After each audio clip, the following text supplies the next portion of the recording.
Seigneur, tu es en ta main. Merci pour ta parole, qu'elle ne retourne pas à toi sans avoir produit son effet. Et c'est vrai que c'est toujours une joie pour moi de pouvoir rendre témoignage de ce que tu as fait dans ma vie. C'est un privilège aussi, c'est un honneur de t'appartenir. Et ce soir, c'est encore un honneur de pouvoir partager ta parole, Seigneur. Et je te prie que, oui, ta parole ne retourne pas à toi sans avoir produit son effet dans nos cœurs. Seigneur, qu'elle nous touche, qu'elle nous fasse du bien, qu'elle nous renouvelle, qu'elle nous parle aussi particulièrement et qu'elle nous permette bien, de rester éveillés. Amen. Gloire à Dieu. Le thème de mon message, c'est comment vaincre l'amertume. Ne me dites pas pourquoi je veux partager ce thème. C'est quelque chose que j'ai à cœur déjà depuis longtemps. Je me suis dit que je voulais aborder plusieurs thèmes. J'ai abordé la dépression, j'ai abordé certaines choses. Et là, je voulais aborder quelques points en ce qui concerne l'amertume. Donc, nous allons prendre Éphésiens chapitre 4 à partir du verset 31, simplement pour dire que l'amertume gagne, garde, pardon, elle peut gagner chacun de nous. L'amertume, nous sommes tous concernés par ce problème qui n'est pas simplement réservé à des personnes qui ne connaissent pas Jésus. Nous, en tant qu'enfants de Dieu, nous pouvons être aussi victimes de l'amertume. Éphésiens chapitre 4, à partir du verset 31, nous dit que toute amertume, toute animosité, toute colère, toute clameur, toute calomnie et toute espèce de méchanceté disparaissent du milieu de vous. Dans ce texte, il n'est pas dit que l'amertume n'existe pas, mais que ça disparaisse. Ça veut dire que c'est tout à fait possible d'être touché par l'amertume. Et si nous ne veillons pas sur nos cœurs, si nous ne faisons pas attention, quelles que soient les circonstances qu'on peut traverser, on peut être victime de l'amertume. On a déjà parlé de l'offense, on a parlé du non-pardon, mais l'amertume est un problème qui, j'ai envie de dire, peut gagner beaucoup de croyants et qui peut gagner beaucoup de chrétiens. Hébreux chapitre 12, verset 15 dira « Veillez à ce que nul ne se prive de la grâce de Dieu ». Un croyant qui est dans l'amertume se prive de la grâce de Dieu. Il ne se retrouve plus sous la grâce, mais il se retrouve influencé par des mauvaises choses qui sont dans son cœur. D'ailleurs, la Bible dit, il ne peut pas sortir de notre cœur deux sources. Il ne peut pas sortir à la fois la bénédiction et à la fois la malédiction. Mais si nous ne veillons pas sur nos cœurs, de notre bouche va sortir des paroles remplies d'amertume. Ça ne veut pas dire qu'on n'a plus le droit de rien dire, ça ne veut pas dire qu'on n'a plus le droit de rien faire, ça veut juste dire qu'il faut que nous fassions attention et veillons à notre cœur. D'ailleurs, si nous ne veillons pas, vu le contexte dans lequel on vit, personnellement, quand j'ai regardé pas tout entier, et puis j'ai regardé certaines choses de l'ouverture des Jeux Olympiques, c'était la cérémonie d'ouverture. Si nous ne veillons pas, nous pouvons rentrer dans l'amertume envers ceux qui ont fait ces choses-là, parce que quand on voit l'image qui est retranscrite dans le monde entier, quelle image le monde a de notre nation? Quelle image le monde a de notre pays? Quelle image a le monde de nous qui sommes chrétiens dans notre pays? Je me souviens, il y a quelques années en arrière, quand il y a eu le mariage pour tous, je me souviens qu'en Afrique, on a dû envoyer certains courriers pour préciser que nous, en tant que pasteurs, nous ne marions pas n'importe qui. Nous marions un homme et une femme. Pour nous, le mariage est réservé à un homme et une femme. Mais nous pouvons être facilement influencés aussi par ces mauvaises choses, par l'amertume qui peut nous gagner envers certaines personnes qui veulent faire passer des valeurs qui ne sont pas les nôtres. Je me souviens aussi, avant d'être parti voyager, que certains sportifs voulaient nous influencer pour nos votes. C'est la même chose. À nous de veiller sur nos cœurs. Dans Hébreux chapitre 12, verset 15, il est dit « Veillez à ce que nul ne se prive de la grâce de Dieu, à ce qu'aucune racine d'amertume. » Et quand je méditais ce texte et je réfléchissais à ce passage, il parle de racines. Les racines peuvent être profondes comme elles peuvent être rapidement détruites. Mais une racine qui est profonde, c'est une racine qui sera difficile à déraciner. Je ne sais pas si vous avez déjà déraciné des arbres. J'ai eu l'occasion de déraciner certains arbres. Alors j'ai fait ça quand Priscille n'était pas là, bien évidemment. Et puis quand elle est arrivée, l'arbre n'était plus là. Donc elle n'a pas eu le choix. mais je peux vous garantir que je m'en suis vu avec certaines. Parce que quand les racines sont très très profondes, ou quand elles sont enfoncées d'une certaine façon, pour aller les déraciner, c'est très très compliqué. Et la Bible, elle nous parle de justement à ce qu'aucune racine d'amertume, parce que quand la racine de l'amertume commence à prendre de la place, elle prend de l'ampleur, elle s'enfonce de plus en plus et elle devient de plus en plus difficile à être déracinée. Il est dit poussant des rejetons. Des rejetons, c'est des choses qui poussent sur la racine et qui poussent encore et qui poussent encore et qui poussent encore et qui se développent sur plein d'autres choses. Poussant des rejetons ne produisent du trouble et que plusieurs n'en soient infectés. C'est-à-dire que ces racines d'amertume infectent ensuite des personnes qui sont dans notre entourage. Amen. De temps en temps, vous pouvez dire Amen, mais c'était surtout pour ceux qui vont visionner cette vidéo. Non, ça va. Deutéronome chapitre 29, verset 18. Écoutez bien ce qu'il dit. Qu'il n'y ait parmi vous ni homme, ni femme, ni famille, ni tribu dont le cœur se détourne aujourd'hui de l'Éternel, notre Dieu, pour aller servir les dieux de ces nations. Qu'il n'y ait point parmi vous de racines qui produisent du poisson et de l'absinthe. Qu'il n'y ait personne. Qu'il n'y ait parmi vous point de racines. Là, on retrouve cette notion de racines qui produisent. Alors, elle dit quand même que personne, après avoir entendu les paroles de ce... Pourquoi c'est peut-être pas la même version, ouais, effectivement. T'as pas la Louis II? Bon, ça fait rien, je lis la mienne, enlève ce qui est derrière. Qu'il n'y ait parmi vous ni homme, ni femme, ni famille, ni tribu, dont le cœur se détourne aujourd'hui de l'Éternel, notre Dieu, pour aller servir des dieux de ces nations. Qu'il n'y ait point parmi vous de racines qui produisent du poison et de l'absinthe. C'est-à-dire que la racine d'amertume, elle va avoir un effet, elle va produire du poison, elle va empoisonner. Elle va empoisonner ceux qui sont autour et elle va amener de l'absinthe dans le cœur. Waouh, c'est fort, hein? C'est fort, c'est dire le combat que nous avons les uns et les autres à mener contre l'amertume. Alors, je ne rentre pas trop dans les détails pour dire qu'il y a aussi des esprits d'amertume qui agissent, mais notre rôle à nous, c'est d'être vigilant, c'est de veiller, c'est de faire attention, c'est de ne pas rentrer ou de ne pas laisser la porte s'ouvrir à l'amertume. L'amertume est un sentiment de ressentiment. C'est un sentiment de ressentiment, d'indignation et de racines intenses et profondément enracinées contre quelqu'un ou contre quelque chose. Je peux le redire pour ceux qui prennent des notes. L'amertume est un sentiment de ressentiment, d'indignation et de rancune intense et profondément enraciné contre quelqu'un ou contre quelque chose, à notre avis, nous a fait du tort. Qui, à notre avis, nous a fait du tort ou a commis une injustice à notre égard. Ça peut être justifié et non justifié. Vous me suivez?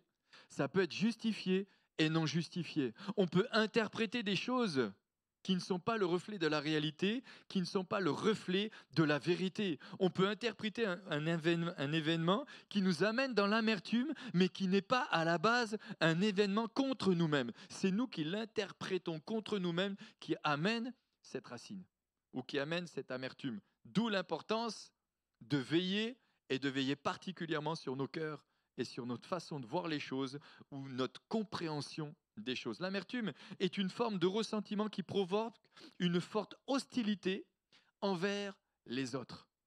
Elle provoque une forte hostilité envers les autres. L'amertume est une réaction émotionnelle due au fait que nous avons négligé de nous occuper convenablement des sentiments d'un préjudice ou d'un outrage personnel. Je peux le redire? L'amertume, c'est une réaction émotionnelle. En tant que croyants, nous sommes tous émotionnels. Je dirais que les non-croyants sont aussi émotionnels. Mais suivant l'offense ou suivant ce que je vis au travers de certaines situations, ça peut être des paroles, ça peut être même parfois des regards, ça peut être même parfois des attitudes, suivant la manière dont je vais m'occuper de cet événement, ça va créer ou ne pas créer de l'amertume dans mon cœur. Je me souviens récemment, un ministère m'appelle, me dit, tu sais, j'ai fait telle et telle chose, mais je voulais quand même te prévenir que je voulais pas que ça te blesse, toi. Je dis, moi, je ne suis pas du tout blessé. Ça m'a même pas touché et je me suis même pas rendu compte de ce que tu avais pu faire. Mais si il m'a posé la question, c'est que lui s'est posé la question si ce qu'il avait fait ne m'avait pas touché. Vous me suivez?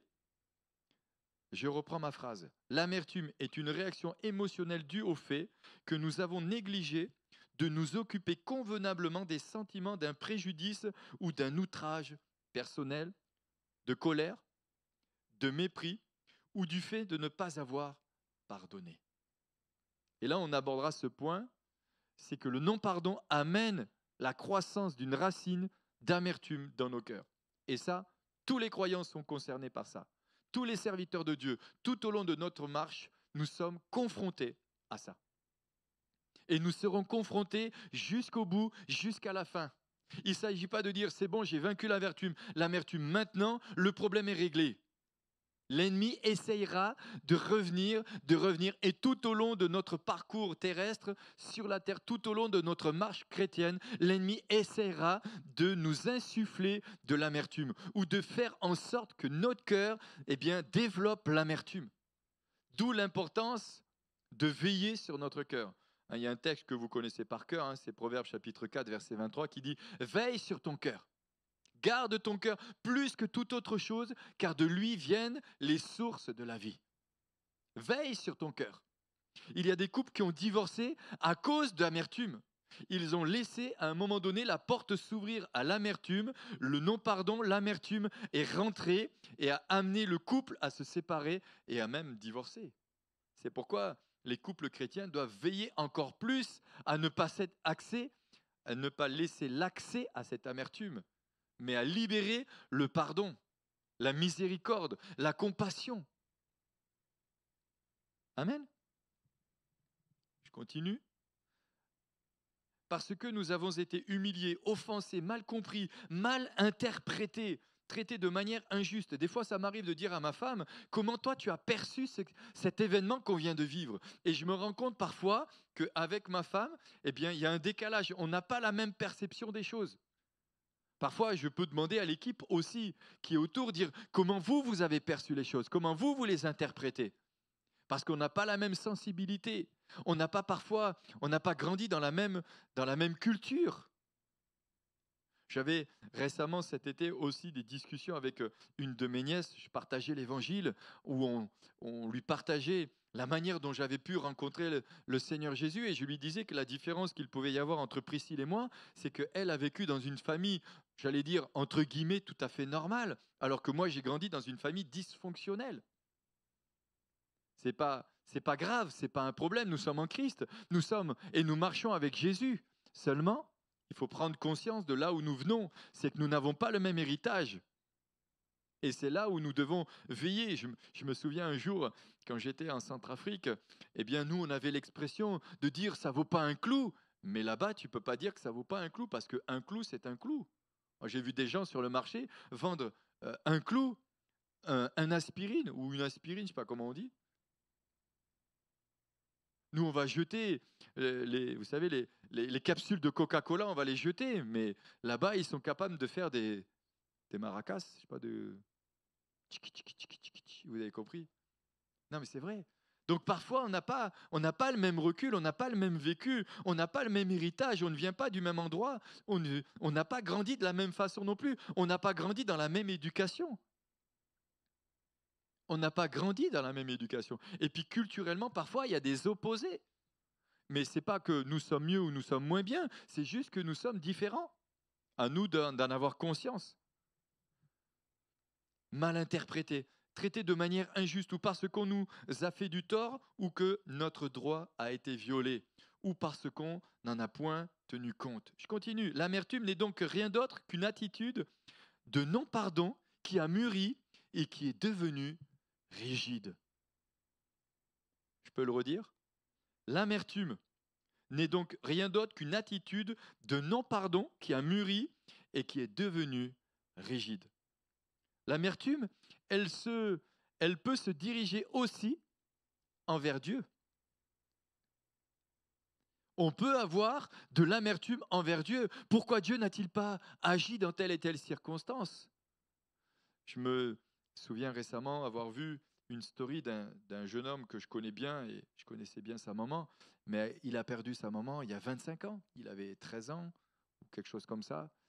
Et pourquoi? Il avait perdu même ses deux sœurs, ses deux petites sœurs. Donc, accident de voiture. Et là, l'amertume peut nous gagner. Dire, mais pour quelle raison? Pourquoi, Seigneur? Pourquoi tu as permis? Pourquoi tu as permis telle et telle circonstance? Quand parfois, bon, j'en parle de temps en temps, mais quand j'ai la connaissance de certaines personnes qui ont vécu un abus, pourquoi? Et qu'on voit que la croissance a été complètement, j'allais dire, détruite. Dire, Seigneur, mais pour quelle raison? Heureusement que nous avons le Seigneur. Et que Jésus libère de l'amertume. Et qu'il libère encore aujourd'hui. Et qu'il guérit encore aujourd'hui. Et qu'il restaure encore aujourd'hui. Ça me rappelle une discussion qu'on a pu avoir avec Priscille, où on écoutait un témoignage de quelqu'un qui disait que c'était impossible de changer. Et je lui disais, non, il y a la possibilité en Jésus-Christ de changer. Parce que Dieu transforme, Dieu guérit et Dieu restaure aussi. L'amertume peut se diriger contre Dieu. Nous pensons éprouver de l'amertume envers les hommes, mais en dernier lieu, c'est Dieu qui est blâmé et qui devient donc le bouc émissaire. Puisqu'il m'est arrivé ça, jamais je donnerai ma vie à Jésus. Combien de fois nous l'avons entendu? Je ne crois pas en Dieu parce que il s'est produit ça et ça dans ma vie. En fait, c'est juste le reflet d'amertume dans le cœur à cause d'une situation et d'une circonstance. Dieu devient le bouc émissaire. Des sentiments d'amertume affectent tout le monde. Tout le monde peut être concerné par un sentiment d'amertume. C'est pour ça, comme je l'ai dit tout à l'heure et je le redis encore, nous devons veiller plus que toute autre chose sur nos cœurs. Sur nos cœurs, nous devons veiller. Nous pensons éprouver de l'amertume envers les hommes, je l'ai dit, mais c'est Dieu que nous blâmons. L'amertume affecte chaque domaine de notre vie. Ça peut affecter notre vie, notre bien-être mental, spirituel, physique et social. Physique et social. Oui, à cause de l'amertume, il peut se produire des répercussions physiques sur notre corps. Ça peut engendrer des maladies. Je rappelle que l'une des causes de l'amertume, c'est aussi le non-pardon. L'amertume nous contamine avec des sentiments d'hostilité, d'animosité, de ressentiment, d'antagonisme, de haine, de soupçon, de jalousie et du désir de faire justice. Waouh! Le désir de faire justice. Je cherche par tous les moyens à justifier ou à me justifier ou à me faire justice. J'avance. L'amertume peut aussi étouffer notre enthousiasme spirituel. Parfois, nous voyons certains croyants est complètement éteints. Mais quand on gratte un tout petit peu, on se rend compte qu'il y a de l'amertume. Il y a de la rancune. On se rend compte que, eh bien oui, l'amertume est venue petit à petit grignoter la joie, le zèle, l'enthousiasme. Ça vient saper notre intérêt pour les choses de Dieu. Ça vient endurcir le cœur. Ça vient endurcir le cœur. Ça vient fausser notre jugement spirituel. Ça vient nous fausser de l'intérieur. Nous ne sommes plus influencés par le Saint-Esprit, mais nous sommes influencés par des mauvaises choses qui sont insufflées dans notre cœur et qui finissent par sortir de notre bouche. D'ailleurs, c'est comme ça que finit par la calomnie. J'avance encore. Ça déforme l'image que nous avons de Dieu et détruit aussi toutes les relations. Et donc, à cause de l'amertume, on se rend compte que l'ennemi fait en sorte d'être séparé dans nos relations. Et si nous ne veillons pas en tant que communauté, nous pouvons vite, rapidement être séparés les uns des autres. Ça va? Vous me suivez? Vous êtes toujours là? Non, c'est vraiment intéressant de voir aussi toutes ces stratégies de l'ennemi. Et ce n'est pas pour rien que Dieu nous rappelle. Alors pourquoi ce soir, j'en sais rien. Pour quelle raison? Peut-être parce que voilà, Dieu veut juste nous enseigner et nous rappeler des choses que nous savons aussi. Je n'ai pas la prétention de vous inventer la poudre, mais je veux simplement qu'on se rappelle que nous sommes dans un combat, que nous sommes dans un combat contre des puissances des ténèbres et que nous ne sommes pas dans un combat contre les hommes. Et si nous voyons aussi notre nation avoir le sentiment de partir dans une direction que ce n'est pas celui que nous voudrions donner, eh bien que nous n'avons pas à lutter contre ces gens. Et nous n'avons pas à lutter contre celui qui gouverne notre pays, mais nous avons à lutter contre des puissances qui veulent insuffler et influencer. J'écoutais tout à l'heure une vidéo de un homme qui disait que il marchait dans notre pays et notre pays a changé le jour où ils ont voté la loi sur le mariage pour tous. Il a senti une différence à ce moment-là. Ça ne m'étonne pas du tout. L'amertume engendre l'irritabilité. L'amertume engendre l'irritabilité. J'ai dit tout à l'heure, elle étouffe l'enthousiasme, mais elle engendre l'irritabilité, la frustration, le mécontentement. C'est pour ça que lorsque nous voulons bâtir et construire ensemble, c'est important que notre cœur soit purifié de ce côté-là. Parce que sinon, on risque d'engendrer l'irritabilité, la frustration, le mécontentement, la colère, l'apathie, le stress et des sentiments de rejet et de condamnation. Ça va loin, ça va très très loin. Je rappelle simplement que, nous sommes, je vais le dire comme ça, en guerre, non pas contre les hommes, non pas contre mon frère ni ma sœur, mais contre ce monde des ténèbres qui ne veut pas que l'Église rentre dans son appel, dans sa vocation et dans sa destinée, mais qui ne veut pas non plus que tu rentres dans ce que Dieu a préparé pour toi. Parce que Dieu a préparé pour toi, et une des clés pour y rentrer, c'est d'avoir un cœur qui soit loin de l'amertume, loin de l'animosité. J'avance, je continue, hop, je récupère mes affaires. L'amertume engendre l'irritabilité, l'amertume provoque des tensions nerveuses. Je ne sais pas si vous le saviez, mais l'amertume, pour ceux qui sont dans le domaine médical, le savent certainement, ça engendre des tensions nerveuses, ça engendre aussi l'insomnie. C'est vrai que quand on commence à avoir quelque chose contre quelqu'un, je ne sais pas si ça vous est déjà arrivé, mais là, ça commence ça tourne, Et puis là, tu commences à combattre. Seigneur, je refuse ces pensées. Seigneur, j'accepte pas ces pensées. Seigneur, je ne permets pas ces pensées ou je ne permets pas ces oiseaux de faire son nid sur ma tête. Mais ça engendre l'insomnie. Il y a des moments où parfois on pourrait être susceptible de passer une nuit blanche rien qu'à cogiter sur un truc qui s'est produit. Je ne sais pas si ça vous est déjà arrivé. Ou alors des fois, à peine on lève le pied, bao. Juste la situation, elle revient. Je dis, mais c'est quand même incroyable. C'est intenable, parfois. L'amertume provoque des tensions nerveuses, l'insomnie, la fatigue physique et émotionnelle, des maux de tête. Des maux de tête. Ça ne m'étonne pas pour ceux qui sont dans le médical, certainement. Voilà. De l'hypertension artérielle. Bon, ça, je suis allé le chercher. Je ne l'ai pas inventé. Pour ceux qui sont dans le domaine médical, si vous n'êtes pas d'accord avec ça, eh bien, tant pis. Non, je sais que vous l'êtes. Parce qu'il y a toujours des conséquences. Ce que Dieu fait, il fait des choses bien.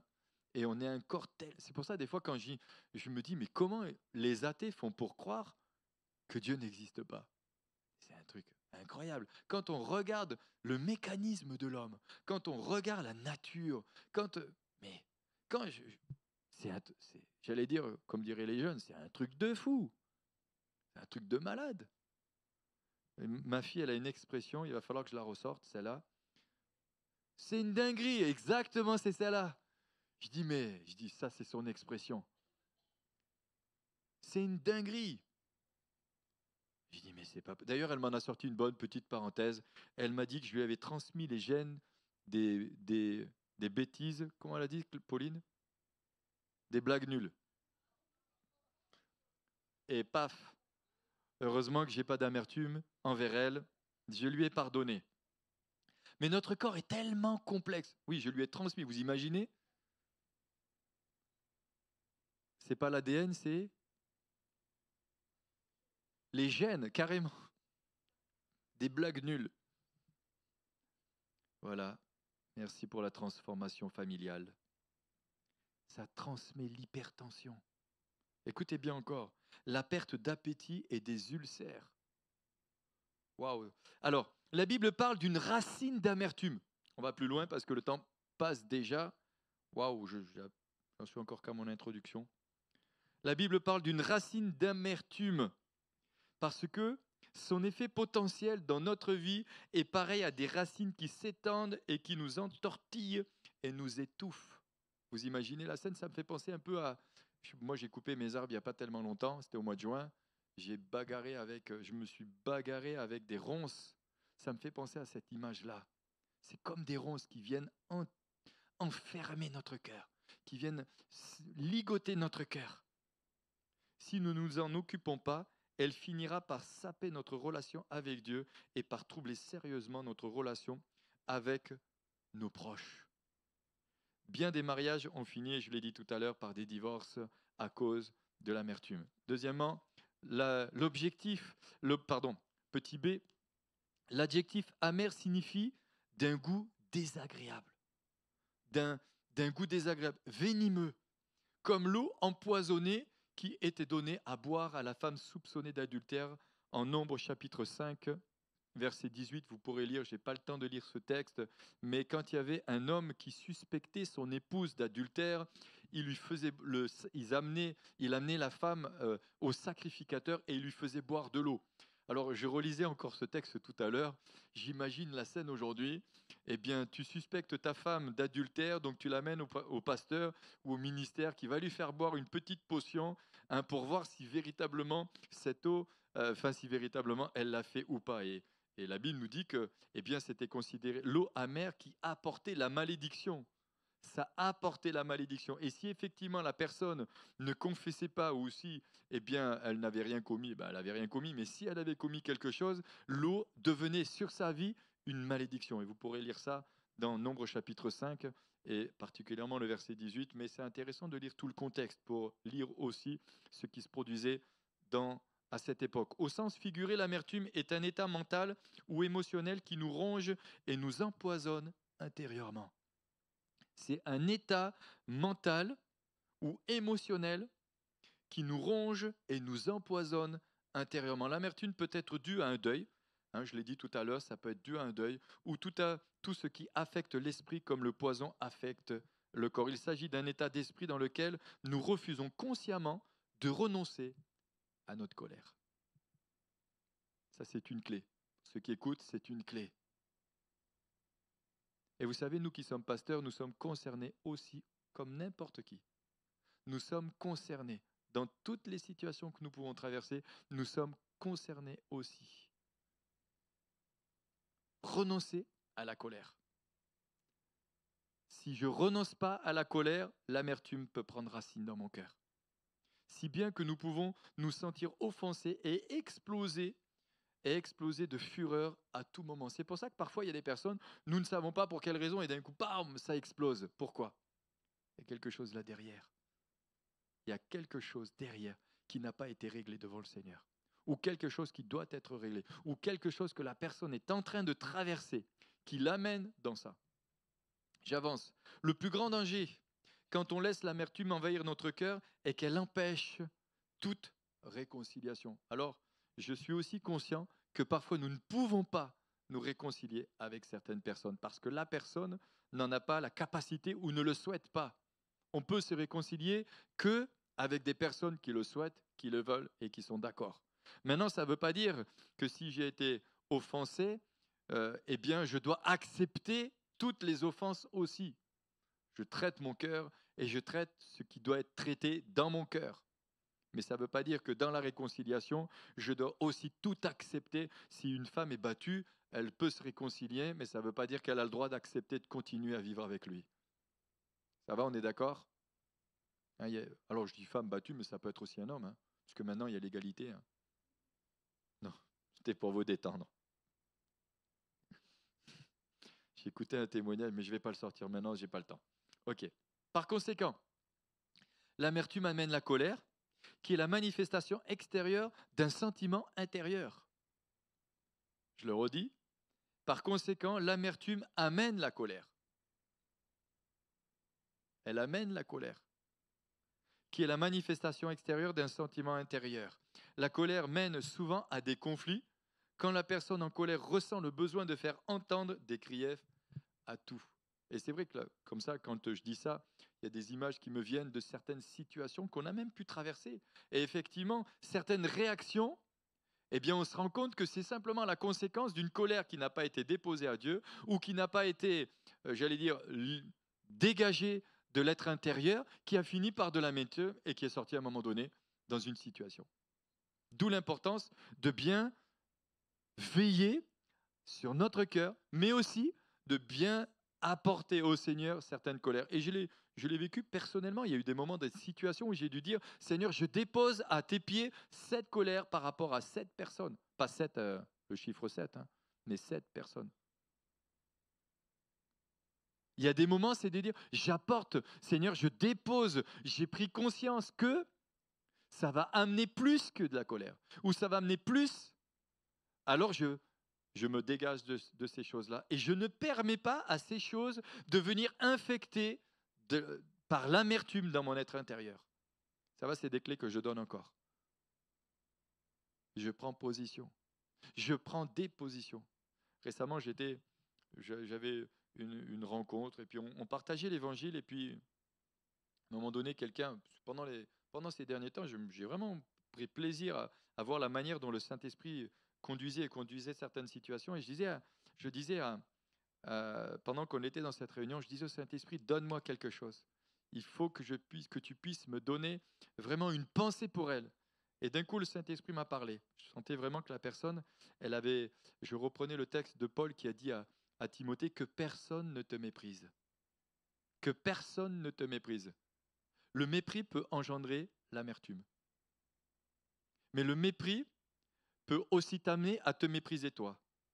Et pendant qu'on était dans ce temps d'échange, de partage, et que le Saint-Esprit me donnait ça, je lui ai dit, tu dois te positionner pour que maintenant tu n'acceptes plus que les hommes te méprisent, que les gens te méprisent, que Satan te méprise, mais que toi non plus, tu n'acceptes plus de te mépriser aussi. Ça va, vous me suivez? Ce sont des positions intérieures.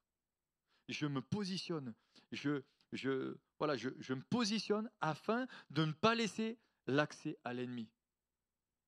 J'avance. Donc l'amertume mène également à la calomnie. Elle amène aussi à la calomnie.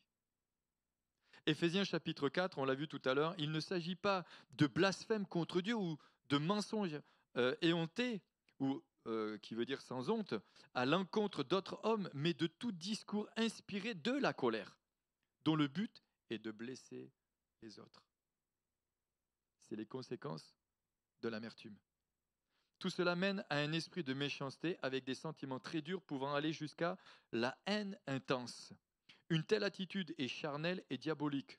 La méchanceté est une intention délibérée de faire du tort à autrui. C'est pourquoi nous devons renoncer à toute forme de méchanceté.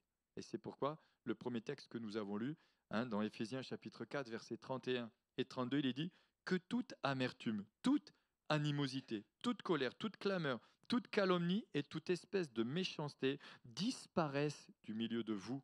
Soyez bons les uns envers les autres, compatissants, vous pardonnant réciproquement comme Dieu vous a pardonné en Christ. Une personne amère est pleine de ressentiment et de cynisme, dure, froide, intraitable et désagréable. Ça va?